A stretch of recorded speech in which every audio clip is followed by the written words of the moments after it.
In this phase of growing a rule of life, we're looking at how we can grow a rule which will help us through all the seasons of life.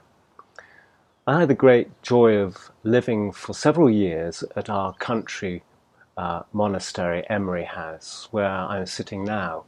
And during those years, it was particularly wonderful to sit every day in our chapel looking out over the beautiful countryside, and as the months passed, seeing the trees change and everything take on the colour of the changing seasons.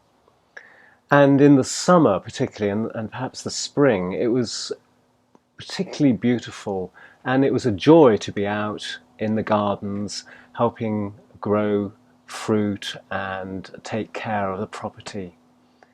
But I remember when the New England winter came, everything changed and it became really quite bleak and cold and really didn't want to go out at all. And in a kind of interesting parallel, I think growing a rule of life is very similar to that, that at times it's actually very easy to live the life of faith. Prayer comes to us naturally. We feel drawn to God and we look at God's creation and our hearts are filled with joy. But there are other times in our life when life becomes more barren, more bare. Perhaps we've experienced a bereavement or a change in our plans or our hopes. And in those times, it's much more difficult to embrace life. But actually, in my own experience, it's exactly during those times when having a rule of life in place becomes so important. It's then that we really need to turn to those rhythms, those disciplines which we have grown and established, because they will uphold us and they will support us and strengthen us when we feel that life is very, very difficult. There's a hymn which I love, which we sing at Easter. Most of the hymns at Easter are joyful hymns. There's one which is in more of a minor key, and you'll probably know it. It's called "Now the Green Blade Rises from the Buried Grain."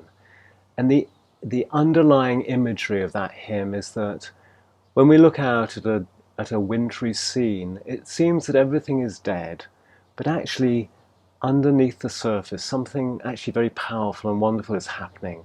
And something is slowly growing. And when spring comes, it bursts out to life again.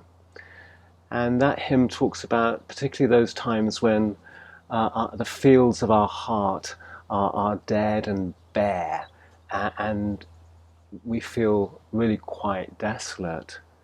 But it's at those times when we remain faithful to our commitment to our rule, it's precisely then that we can experience the wonder and the miracle of as the hymn puts it, of love coming again like wheat which springs up green. I think this phase of looking at our rule of life, this phase encourages us, I think, to think of the rhythms of our own lives, the rhythms, the summer, the winter, the spring, the autumn of our own lives, and how we can maintain our life of faith, our relationship with God, our love for God, and during those difficult times, and to ask who can companion us during those times and who can help us to cultivate the garden of our lives through every season. What has sustained you through challenging seasons in the past?